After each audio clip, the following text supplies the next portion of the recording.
तो बच्चों इसके पहले वाले आपने उसमें देखा होगा लेक्चर में कि भूख कैसे लगती है। आज हम बात करते हैं कि इसका न्यूरो साइंस क्या होता है जब हमें प्यास लगती है। एक्चुअल में जब हमें प्यास लगती है तो होता क्या है कि सपोज करो अगर आपको प्यास लगी, प्यास बहुत तेज से लगी, उसका रीजन है कि ब्रेन में, अगर ब्रेन में एक ऑस्मो रिसेप्टर्स पाए जाते हैं। ऑस्मो रिसेप्टर्स वो होते हैं जो ब्रेन को ये डिटेक्ट करवाते हैं कि आपको प्यास लगी है, आपको पानी पीना चाहिए। तो ये बेसिकली हाइपोथैलेमस का काम होता है ब्रेन में। हाइपोथैलेमस का जो काम होता है ब्रेन में, तो वो कहता है कि भाई आपको प्यास लगी है। रिसेप्टर उस पे कौन सा काम करता है? ऑस्मो रिसेप्टर्स होते हैं, 2 रिसेप्टर्स होते हैं, और उन दोनों रिसेप्टर के बारे में हम बाद में बात करेंगे। तो वो जो 2 रिसेप्टर्स होते हैं वो ब्रेन को, हाइपोथैलेमस को बोलते हैं कि भाई प्यास लगी है और आपको पानी पीना चाहिए। अच्छा, आपको पानी पीना चाहिए कैसे? ये पता कैसे चलता है? एक्चुअल में जब पानी की कमी होती है ब्लड में, मान लीजिए ये यहाँ पे ब्लड है और यहाँ पर पानी की अगर कमी हो गई, ब्लड वेसल्स में पानी की अगर कमी हो गई, तो इसका मतलब क्या है? एक वर्ड आपने सुना होगा, ऑस्मोलैलिटी, मतलब सॉल्यूट इन वाटर, और वो हाई होता है। और सॉल्यूट इन वाटर मतलब सॉल्यूट इन सोल्यूशन कह सकते हैं या सॉल्वेंट कह सकते हैं। सॉल्यूट जो सॉल्वेंट होता है, वाटर सॉल्वेंट मान लेते हैं। तो मान लीजिए ये ब्लड वेसल्स है, ब्लड वेसल्स में अगर पानी की कमी हो गई तो जाहिर सी बात है जो उसमें सॉल्यूट्स होंगे, सपोज करिए सोडियम या क्लोरीन, वो ज्यादा हो जाएंगे। और जैसे ज्यादा होगा तो जो वहां पर जो न्यूरॉन सेल होती है, न्यूरॉन सेल्स जो होती हैं वो क्या होती हैं, उनकी फायरिंग बहुत तेज से होने लगती है। न्यूरॉन सेल की फायरिंग बहुत तेजी से होने लगती है और ये इंपल्स कंडक्शन इसको बोलते हैं। और इंपल्स बहुत तेजी से ये हाइपोथैलेमस को भेजने लगता है कि भाई यहाँ पर पानी की मात्रा ब्लड वेसल में कम हो गई है, आप पानी लेकर आइए।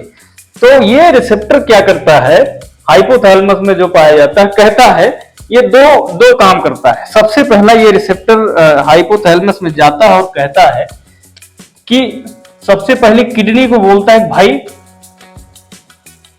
पानी बचाओ।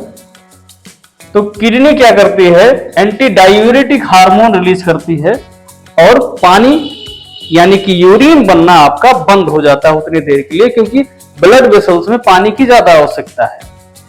दूसरा, ब्रेन एक सिग्नल और भेजता है कि भाई एक काम करो, ऑस्मो रिसेप्टर्स को बोलो कि पानी इंक्रीज करे, वाटर को बढ़ाए। अब होता क्या है, इस पूरे प्रोसेस में क्या होता है कि अगर आपने मान लीजिए पानी पिया, यहां से मान लीजिए वाटर आया और वो गले तक पहुंचा,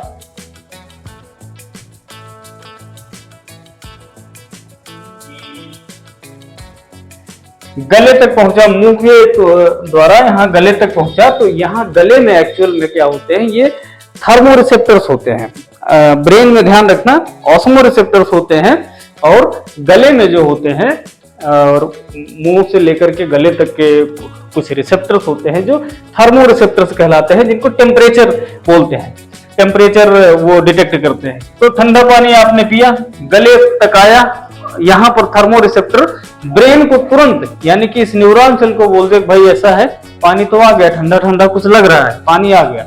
तो तुरंत ये मैसेज इस न्यूरॉन सेल के थ्रू जो एक्शन पोटेंशियल के थ्रू जो है इंपल्स कंडक्शन होता है, तो होता क्या है, ये तुरंत मैसेज भेजता है ब्रेन को और ब्रेन को कहता है कि भाई ऐसा है, पानी तो आ गया है, अब एक काम करिए, प्यास बुझा दीजिए। तो ब्रेन कहता है ठीक है। अब इसकी फायरिंग, अब जब आप देखेंगे न्यूरोसाइंस कहती है कि प्यास के पहले इसकी फायरिंग ऐसे ऐसे होती थी, मतलब कभी कभार, फिर कभी कभार। लेकिन अगर प्यास लगे तो इसी न्यूरॉन की फायरिंग बहुत तेजी से होने लगती है। इलेक्ट्रोड लगा करके डॉक्टर्स इसको नाप सकते हैं। इसको जो है फायरिंग ऑफ न्यूरॉन्स बोलते हैं। इलेक्ट्रोड लगा करके न्यूरोसाइंस में इसको नापा भी जा सकता है, प्यास लगने की जो प्रक्रिया होती है। अब क्या है कि ये बता देता है भाई पानी आ गया, कुछ ठंडा ठंडा लग रहा है।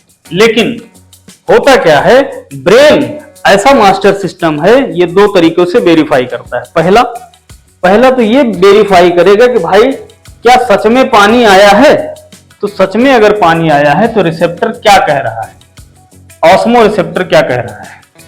दूसरा, यही ब्रेन रीचेक करता है कि जो ब्लड में वॉल्यूम जितना होना चाहिए, क्या उस ब्लड में पानी की मात्रा है उतना प्रॉपर। अगर नहीं है तो कुछ देर बाद आपको प्यास फिर से लग जाएगी। और यही कारण होता है जब हम ठंडा पानी पीते हैं, उसमें होता क्या है कि थर्मो रिसेप्टर्स हमको बता देते हैं हाँ भाई पानी आ गया।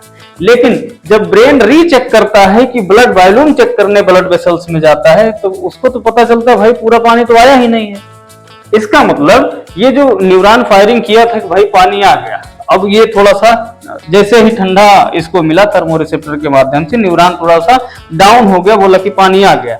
लेकिन ब्रेन ऑस्मो रिसेप्टर के थ्रू जब फिर से चेक करता है कि वास्तव में पानी आया, ब्लड वॉल्यूम बढ़ा, तो पता चला नहीं बढ़ा। तो ब्रेन क्या करता है कि भैया ऑस्मो रिसेप्टर फिर से एक्टिवेट हो जाओ, वो गलत जानकारी थी इस न्यूरॉन की एक्टिविटी की वजह से, लापरवाही की वजह से, क्योंकि इसको ठंडा ठंडा महसूस हुआ और इसने बोल दिया कि प्यास खत्म होनी चाहिए, जबकि अभी डिहाइड्रेशन है ब्लड वेसल्स में। जो हम लोग ऐसे करके चेक करते हैं तो अभी ब्रेन कहता नहीं यार अभी तो डिहाइड्रेशन है, अभी तो पूरा पानी आया ही नहीं। तब उसमें क्या होता है कि फिर से आपको प्यास लगती है। जनरली जब हम लोग ठंडा पानी पीते हैं तो पानी तो जल्दी जल्दी पी लेते हैं, लेकिन प्यास बुझती है। उसका रीजन यही है कि उस समय हमको लगता है कि पानी हम पी लिए। ठंडा होने के नाते पहली बात तो हम लोग ज्यादा पी नहीं पाते, ज्यादा अमाउंट में पी नहीं पाते, ठंडा होता है, हालांकि हमको उसको थोड़ा थोड़ा पीना चाहिए। लेकिन जब हम पानी पी लेते हैं बहुत ज्यादा ठंडा, ये रिसेप्टर्स जो हैं, थर्मो रिसेप्टर्स जो गले में पाए जाते हैं, मुंह में पाए जाते हैं, ब्रेन को बोल देते हैं, एक तरीके से बेवकूफ बना देते हैं कि यार पानी आ गया है। लेकिन ब्रेन जब उसको रीचेक करता है तो पता चलता है कि यार नहीं, अभी तो वॉल्यूम ही नहीं बढ़ा। तो फिर से प्यास लगता है, इसी ऑस्मो रिसेप्टर के थ्रू फिर से किडनी को मैसेज आता है कि भाई ऐसा है, तुम पानी बचाओ। वैसोप्रेसिन नाम का हार्मोन होता है, बोलता है कि भाई ऐसा है तुम पानी बचाओ। वैसोप्रेसिन जो है बनता है एक्चुअल में हाइपोथैलेमस में ही, ब्रेन में, लेकिन एक ग्लैंड पाई जाती है पिट्यूटरी ग्लैंड में ये वैसोप्रेसिन वहां से वहीं स्टोर होता है, वहीं से रिलीज भी होता है।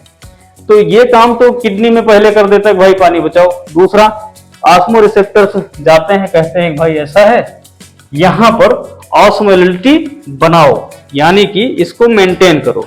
मतलब अगर 2 का रेशियो है सॉल्यूट तो 2 का रेशियो है पानी होना चाहिए। मतलब पानी ज्यादा हो जाए लेकिन कम नहीं होना चाहिए, नहीं तो ऐसे जो हम लोग ऐसे करके चेक करते हैं तो डिहाइड्रेशन का जो सिग्नल होता है, ऐसे अगर तुरंत सिकुड़ गया तो ठीक है, अगर देर लग रहा है इसको अपनी यथास्थिति आने में इस चमड़ी को, तो इसका मतलब आपको डिहाइड्रेशन है, पानी की कमी है।